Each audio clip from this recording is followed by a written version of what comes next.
Yaxshi ayol uyning guli. Assalomu alaykum va rahmatullohi va barakatuh. Aziz qadrli ko'ruvchilar. Men Firishta Molikzoda yana ham ayol va hayot qarnomasida sizlar bilan borman. Azizlar, shundayki bilasizlar, ayol yarim jamoani tashkil berib, ularni tarbiyalab kelmoqdalar. Xo'sh, shunga bilan vaqtni qo'ldan bermay turib, bugun ham yana bir ayolimiz yoki aziz va qadrli iste'dodli kurashchan ustozimiz va mehribon onamiz bugungi programmamizga mehmondirlar. Ular bilan yavqdan tanishaylik. Assalomu alaykum ustod, xush kelibsiz bugungi programmamizga. Birinchidan o'zingizni tanishtirib, hayotingiz to'g'risida biroz ma'lumot bersangiz. Tashakkur. Avvalambor men ham salomlarimni taqdim qilaman televizion ko'ruvchilarga va soniyan men Hashma ishchi pantun o'qituvchilaridan bittasi bo'lib vazifa davom beraman, ijro qilaman va hayotim men Xo'jado'ko'l soliga dunyoga kelganman va maktab davrasini 1-sinfdan to 12-sinfgacha Xadija liseyini tamom qilib bitirganman va hozir esa Jozjon pantunida bas o'qituvchi sifatida vazifa ijro qilaman. Juda ham go'zal ustod. Xush kelibsiz bizning bugungi programmamizga. Siz maktab o'qiydigan zamonlarda o'zbek ayollarining holatlari qanday edi? Siz biron bir to'siqchilik yoki qiyinchiliklarga duch kelgan edingizmi? Yaxshi savol. Bizlar maktab o'qiyotgan davronlarimizga qiz xotinlar uchun, umuman qiz xotinlar uchun qiyinchiliklar juda ham ko'p og'ir edi.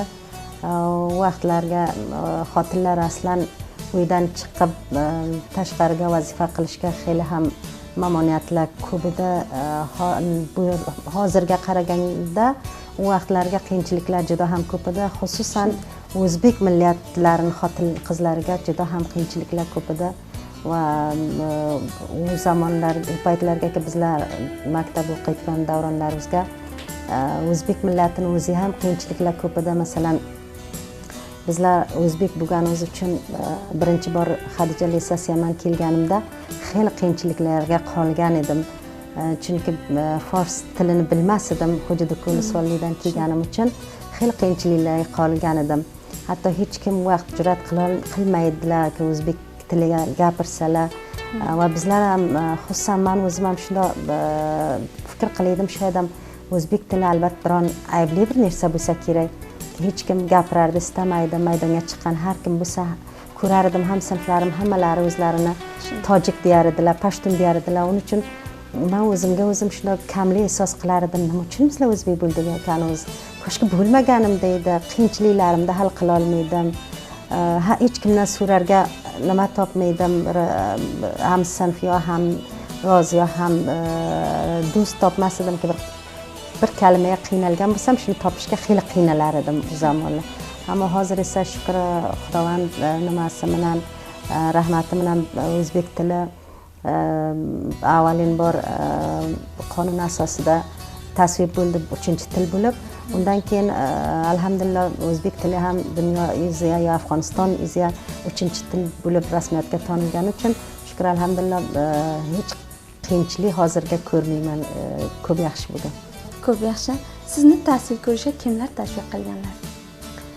Meni tahsil qilishimga va bu ustodlik muqomiga yetishimga xayr ko'rsinlar. Amakim injener Ahmad meni to mana shu rozgacha avvalin rozga maktabga qadam qo'yganman. To shu rozgacha mening shavqim amakim bo'lib kelganlar. Injener Ahmad. Juda go'zal. Siz Jozjon bilim yurtiga qaysi baxshiga ustozsiz? Men Riyoziyot departamentiga va ta'lim va tarbiya fakultasiga ustodman. Ko'p yaxshi ustod. Bu ishlarga aloqangiz bormi? Men juda aloqam avvaldan, men maktab davronidan riyoziy bo'limiga aloqaman dedim. Hatto kechalar yotmaydan savollar allar edim, o'qiyar edim, bitar edim.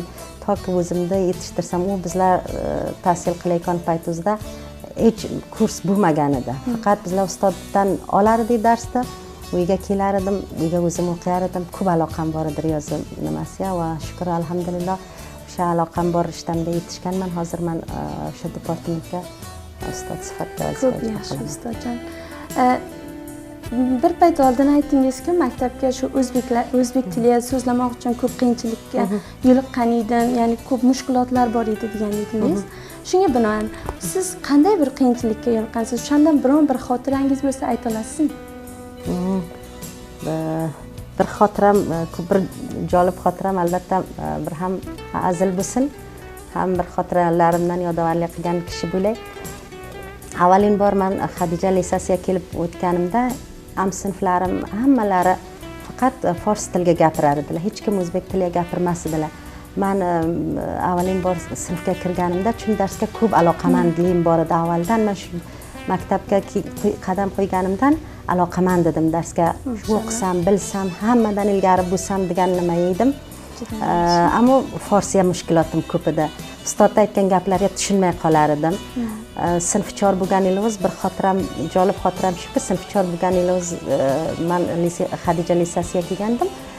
Ustod avvalin bor aytdilar-ki, tarix mazmunini tashrih qilinglar. Men faqat shu kalima tashrini bilmaganimda o'ylab qoldim. Ustodni bu degani nima degan bo'lar ekan? Kimdan so'rasam, hech ham sinflarimdan so'ray olmadim. Bularni-chi o'zbek kimdir bila olmadim. Biroxira bir kun shunda o'ltigan paytimda ikkita sinfim bir oyista o'zbek gapirdilar. Xo'sh bo'lib oldilariga chopib bordim. Aytdim, "Sizlar o'zbekmisizlar?" dedim. Ular aytdilar, "Ha, oyista aytdilar, ha, o'zbekmiz" dedilar. Aytdim, "Ustodda shu tashrih deganlari nima deganlari?" dedim. Aytdilar, "Yoddan o'qing" deganlari dedilar. Uyga bordim, kecha to 2 bajagacha darslarimda mukammal yoddan o'qidim, hammasini yoddan o'rgandim. Keldim chun vaqtga bizlar zamonimizga xil qiyinchiliklar bor edi. Ustodlar ham ozgina ta'sib qilar edilar. Kelganimda sinfga men qo'limni ko'tarib darsga hozir bo'lganimda ustod shuna yomon zisht ko'z bilan qarab menga keyin aytgan, hamisha gaplari shu ediki, o'zbek degan gapni bizlarga peshonamizga, yuzimizga keltirardilar. Men xijolat bo'lar edim, bozam darsdan qo'l chiqarmas edim. Darsga kelib tashrih qilganimda ustodim rangimga qarab menga aytmadilar-ki, "Rahmat, sen yaxshi o'qibsan, bunda o'qimagin, mana bu shaklga o'qigin" demadilar. Menga aytdilar, "Qori Qur'onday o'rganibsan, men senga Qori Qur'onday demagan edim" dedi. Yana ham cho'tlab qoldim. Bu nima deganlari bu sekin hay tashrih deganlar. Yana shu ham sinfimda oldiga bordim. Men aytdim, ham sinfimdodlari Karimajon edi. Men aytdim, "Karimajon, bu tashrih deganimda ustod xo'shlamadilar. Hay men nima qilay" dedim. Aytdilar, "Xulosa qiling" dedilar. "Yo'q, xudo, xulosa nima? Xulosa nima? Bir xat qo'yib bering, bir xat o'qing" dedi. Uyga bordim, shu bir xat qo'yib berdim, bir xat o'qidim. Bir ertasi keldim, yana tashrih qildim. Ustodim yana urishdilar, aytdilar, "Senga bunda deganim yo'q edi, bu darsingni hech mafhum ola olmadim men. Bu nima deb tashrih qilganing? Bunda o'qimagin, bunda o'qir deb sen o'qimagin" degan gaplarni nima qildim. Va ham o'zbek tili bo'lganimiz uchun fors tilini o'qimog'i ham bizlarning ozgina mushkulotlarimiz bor edi avvalinglar. Masalan, buzurg kalimasini men kitob yuzidan o'qirdim, buzurg degan gapni. Bir kun edi darsda o'qib borayotgan paytimda shu buzurg dedim men. Sinf hammalar kuldilar, hammalar qahqaha urib kuldilar. "Yo'q, Xudoy, nima xato qildim ekanimni deb qo'rqib qoldim." Yana ham shu sinfimda oldiga bordim. Men aytdim, "Nima uchun menga bular kuldilar bunda?" deb. Aytdilar, "Buzurg demang, buzurg" dedim. Men aytdim, "Hay, buzurg yo buzurg bir kalima forsi bo'lgani uchun qanday bo'lmasa talaffuz qilish kerak" degan gapga. Ya'ni biroxira men xil qiyinchiliklar bilan dars o'qigan edim. Shukr alhamdulillah samaraga ham yetishgan mana shu. Minglarcha shukr. Shu qiyinchiliklarni ko'rib, siz o'zingizni qo'ldan bermay talosh qilganlaringizga sababli mana bu ro'z siz bu rutbalarga yetishgansiz. Tashakkur. Ko'p yaxshi. Haqiqatan. O'shandagi siz bizlar eshitdik, siz Tumaris maktabini ham ijod qilgan emishingiz. Bu maktabni ijod qilishingizdan sabab nima? Men shaxsan o'zim aloqam ko'p ta'lim tarbiya bo'lgan. Istayman jamoaga hech kim besavod qolmasa, hech kim darsdan uzoq bo'lmasa, hech kim avlodi darsdan uzoq bo'lib qiynalmasa, hamisha dars o'qisalar degan fikrga bo'lganim uchun va istardim shu millatga men ham bir burchimda ado qilib xizmat qilgan kishi bo'la olsam, xizmat qilsam. va bilaxira hamkorlarim bilan Pantunga nima mashvara qildim. Ular mashvara berdilar, Pantuna hamkorlarim. Siz mana shu yildan qila olasiz, masalan, maktab ijod qilish bilan, masalan, Pantun ijod qilish bilan siz qila olasiz, millatga, mardimga xizmat qilsangiz degan fikrlarni berganlari uchun men tasmim oldim. Men ham o'z navbatimga shu millatimga xizmat qilgan bo'lsam va o'shanchaki yuragimdagi bor orzularimni barobarda qilgan kishi bo'lib bo'lish uchun shu maktabda ijodiyat tasmim olganman. Avval ham aytgan ekanlarki, bir kishi ariq qozar, 1000 kishi undan suv ichar deb. Sizning ishingiz ham shunday bir ish bo'ldi, xayr. Inshaalloh. Ustajon, shu xususiy maktablar juda ham ko'p hozirga. Sizning maktabingizni farqi boshqa maktablardan nimada?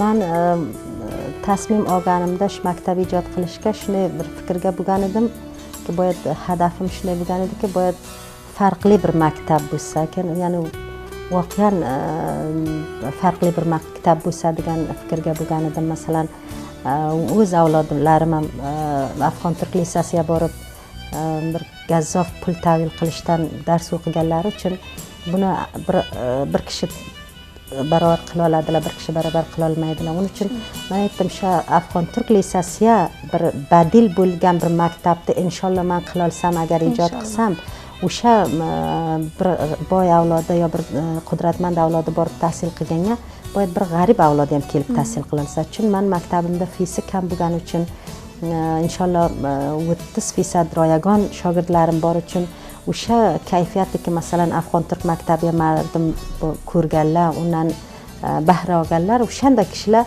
kelsalar bizlar meni maktabimdan ham shunday bahra olsinlar degan fikrga bo'lib, maktabimda part time emas, albatta full time tuzatganman. Shogirdlar ertaga 7:30 dan borib to oqshom 3:30 gacha dars o'qiydilar. Ustozlar to ya'ni darslarga hamma ustozlarimiz shukr alhamdulillah lisans bo'lganlar, hammalari behtarin darajaga forig' bo'lgan ustozlar bo'lgani uchun va ham shogirdlarga hamkorlik ko'p yaxshilab qiladilar uchun maktabim boshqa maktablardan ko'ra farqliroq bir maktab bo'lishini oyinda inshaalloh tanho bu kamiyatga emas, albatta kayfiyatga ham farqli bir maktab bo'lishini inshaalloh umidiyamanki oyinda shunday bir maktab bo'lsa-ki, nima bilan Afg'on turk maktabi bilan ishona bergan bir maktab bo'lishini istab qolaman inshaalloh. Inshaalloh taolo. Yaxshi niyat deydi, yarmi davlat deganlar. Niyatingiz top bo'lsa, inshaalloh taolo yetishasiz. Shu Pantunda o'ziga ayollar ko'proq tahsil uchun keladilarmi yoki o'g'il bolalar ko'proq keladilarmi? Agar ayollar yoki o'g'il bolalar kelsa, undan dalil nimada? Asosiy sabab nima bo'lishi kerakki, ayollar ko'proq keladi yoki o'g'il bolalar? Javzjon Pantuniya hozir alhamdulillah mardim ko'proq ilmga nima bo'lganlar, qadrini bilganlar ilmda. Agar bir besavod ota-ona ham bo'lganda, hozir mamoniyat avlodga ko'rsatmaydilar, ko'rshish qiladilar. Men besavod qolganim uchun sen bosavod bo'lsang degan fikrga va qizlar ham tohat nima berganlar, inshaalloh haq huquq berganlar. Hozir Javzjon Pantuniya unda bir belli bir tafovut, ko'p andak bir tafovut borki, masalan, boshqa viloyatlardan ko'proq o'g'il bolalar kelgani uchun shoyad ham qiz raqamlari Javzjon Pantuniya bir andak tafovutga bo'lsa kerak. Bo'lmasa unday bir tafovut, ko'zga ko'rinayotgan bir tafovut Javzjon Pantuniya yo'q. Buning uchunki dalili ham buki, Javzjon viloyati boshqa viloyatlarga qaraganda bir amin viloyat bo'lgan, bu viloyatda ta'assub bo'lmagan, bu viloyatga mardim Javzjon millati ko'p mehribon mardim bo'lgani uchun har viloyatlardan ham mahsullar ko'p kelgani uchun shukr alhamdulillah unday bir tafovut raqami ham ko'rinmaydi Pantun Javzjonga. Ko'p yaxshi. Sizning ham maktabingiz bor, ham dars berasiz ertandan to 4 bajagacha. Shu ikki ishga o'zingizni qanday yetishtirasiz? Maktabga ham kelib, ulardan ham bir ko'rish qilib o'tasizmi, darslardan yoki ustozlardan? Qaysi shaklda shu? Men chun Pantun bir uzoqdan kelgan bir orzum bo'lgani uchun yetishganim uchun va maktabim bir ikki hadafki ikkovi ham o'zimda istagan bir hadaflarimdan bo'lgani uchun ko'p aloqam ko'p, ikkovi ham aloqam ko'p. Masalan, puhantin darslarimga ham istayman to haddi ko'shish qilaman yetishib borsam degan fikrga. Inson Farscha bir zarbil masal borki, xosdan tavonistan deydi. Odam istasa har ishga yetisha oladi. Agar istamagan inson bahona bo'la oladi, dalil bo'la oladi. Masalan, men bunda bo'ldim, yetisha olmadim degan gaplar bo'ladi. Ammo odam istasa har ishga yetisha oladi. Albatta. Inson zo'ri bilan, kuchi bilan hatto tog'ni yiqita oladi. Uning uchun bu ikkovi menga unda bir og'ir ish bo'lmagan. Chun aloqam ko'p. Maktabimga juda ham aloqam ko'p. Kechalar to kechgacha faqat shu maktab uchun barnoma rezlik qilaman. Hadaflarimga yetishish uchun ki ertaga boyad ustozlarimni ko'rsam, nimalar desam, boyad maktab shogirdlarimni qanday ko'rsam, nima holatga bo'ladilar, bular qanday bir yangi ishlar qiladigan bo'lsalar kerak degan fikrga bo'lganim uchun hech charchamasdan inshaalloh ham hanuzgacha yetishib boraman. Kelajakda nima rejalaringiz bor yoki planlaringiz bor? Inshaalloh Rahmon kelajakka agar maktab baxshiya bo'lsam, maktab baxshiya inshaalloh hozir men maktabim ibtidoiy maktab bo'lgani uchun oyndalar yaqinlarga albatta yaqin kunlarga istayman maktab baxir mutawassitga borsa, ya'ni lisa davrasiga borsa, buning uchun boyad odam ko'p katta planlar bo'lsa, toki lisa davrasiga borish, inqilob qilish oson, tutish qiyin deydilar. Maktab ijod qilish oson, ammo maktabni tutib qolish xili men o'z nazarimga qiyin bir narsa ko'raman. Uning uchun maktabing bormi? Bor degan bir gap bo'lmasa, maktabga ham kamiyat, ham kayfiyat ikki tarafdan ham maktab bo'yib ilgari ketsa. Uning uchun men katta planlarim bor. Xudovand karim yetishtirsa baxir. Shuna bir ro'zga yetishsamki, maktabi Timarisdan avvalambor shogird forig' bo'lsa va konkurs imtihonlariga kirsalar va konkurs imtihonlari natijasi e'lon bo'lgan ro'zi inshaalloh Rahmon Timaris shogirdlari behtarin darajalarga kelgan ro'zi men o'zim hadaflarimga inshaalloh yetishgan kishi deb o'zim bila olaman. Ko'p yaxshi. Ayol hayoti sizning nazaringizdan qanday bir hayot? Ayol hayoti shirin bir hayot. Bu dalildanki ayol degan ona degan kishi bo'ladi. Odam har qadam qo'yadi, har ishga qo'l uradi, faqat odam insonlar, ayollar umidi mana shu bo'ladiki, avlodim uchun biron ish qilgan kishi bo'lay degan kishiga. Masalan, odam ayollar uyga non pishiradi, qozon qo'yadi, yo xamir qiladi, yo uy tuzatadi. Hammasini faqat hadafi shu bo'ladiki, masalan, avlodim yesin, yotsin, dars o'qisin, kelajagi chiroyli bo'lsin degan fikrga bo'ladi. Uning uchun ayol dunyosini men ko'zimdan ko'raman, har qancha qiyinchiliklari bor bo'lsa ham, bozam go'zal bir dunyodir, shirin bir dunyodir deb fikr qilaman. Ko'p yaxshi. Avval ham aytilganki, hunarli kishi xor bo'lmas va bilim ham aqlning chirog'i deb. Sizning aytadigan so'zlaringiz ayollar uchun biron gapingiz bo'lsa, davlatdan xohishingiz bo'lsa, ayting. Shunchaki ayollar ya'ni bu zamon sharoitga qadimgi holatdan qaraganda xeylaho yaxshi bo'lib borgan deymiz. O'shanga ham ayollar hanuz ham qiyinchiliklari ko'proq bo'lgan. Masalan, uy ayollari bo'lgan xotinlarni hanuz ham qiyinchiliklari ko'proq. Uning uchun ham davlatdan istagim shu va ham albatta erkaklardan, inog'alarimizdan ularga hurmatim bor. Har qancha ayollari uchun mehribon bo'lsalar, ayollar uchun ayollarni tushunayotgan insonlar bo'lsa, ayollar uchun inshaalloh tiriklik yomon qiyin bo'layotgan joy ham safari tiriklik insonni dark qilayotgan bir kishi bo'lsa, ayollar uchun tiriklik hech bir qiyin bo'lmasa kerak degan fikrdaman. Xo'sh, ustajon, bizda ko'p xursandmizki, sizdek bir bilimdon kishini bugun programmamizga mehmon qilgandik va siz bilan vaqtimiz juda ham go'zal o'tdi. Kelganingizdan minglarcha rahmat. Xush kelibsiz. Sog' bo'linglar. Tashakkur qilaman sizlardan ham. mani barnomaga da'vat qilganlaring uchun, vaqt berganlaring uchun hammalaringdan kattakon rahmat.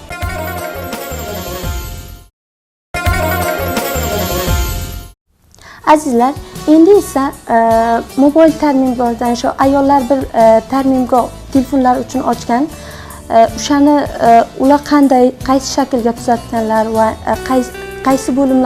qaysi bo'limlarga ishlaydilar, bu to'g'riga ma'lumot, ya'ni bir guzarish jamlaganmiz. Birgalikda borib ko'ramiz va shu bo'lim bilan bizning ham barnomamiz o'z nihoyasiga yetadi. Xayr qoling.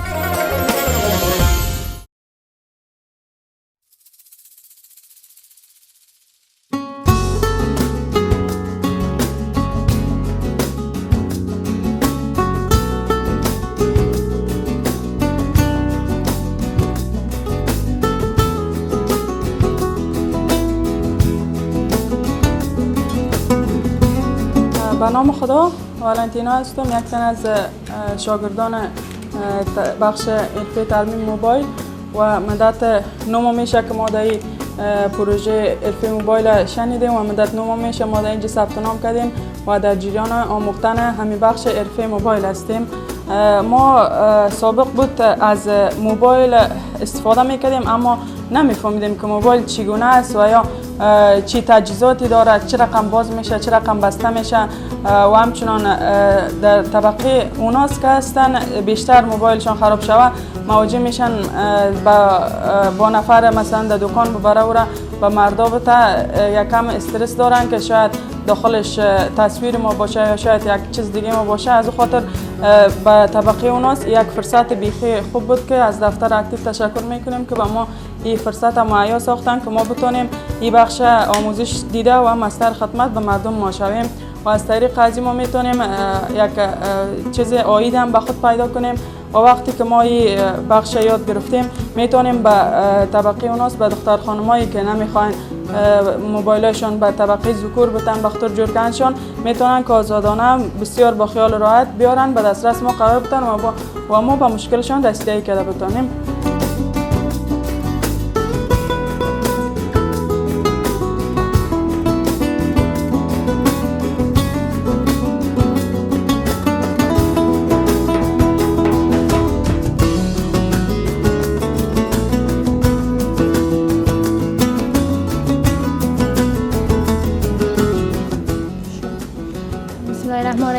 من هاتم الدوز شو دفتر اکتیکت و قضای بلا کرد لبورا کیلاوز تربیه موبایل رو گنگانه.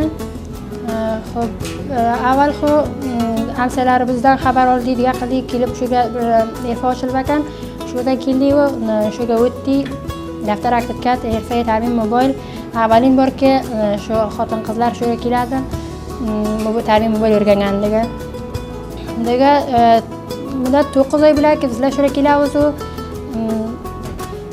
موبایل ده تربیه منه خیلی گرگندی و خیلی خوش بزلا که بره در دفتر اکتن و بزلا بر فرصت بیرته یا به زمینه مهیا قلتلر که بزلا کیسه بره شو موبایل ساز مقدار گرگندی و دیگه اول خبری ده بخاطر خدا کوبیس مشکل بود که بارال میدل شارگه بر عیال تایپ بورسا که بازارگر که رایان تلفن دوست کوب یخش زمینه که بو اولین با شهر شبهانگه بر فرصت که بوده ترمیم موبایلگه بر خاطر قضا کلید و اوز عیالرنال دیه اوز ناتنیانه توزت عدد موبایل بزله بوده کلدی اولین دیگر فعلا بخاطر من انتخاب قرار خمدم اولین ذات دی که بوده شبهانگه شهر شبهانگه اولین بار دی که ارفه ترمیم موبایل آچل بده بوده کلدم موبایل انتخاب کردم و دیگه آرایشگاه و دیگه ذاتلم خوب یخشه در معنی علاقه همشون موبایل گیده اصلا کیسم بو بر بخش درآمدوارم خیلی یخشه دشه بخوانگه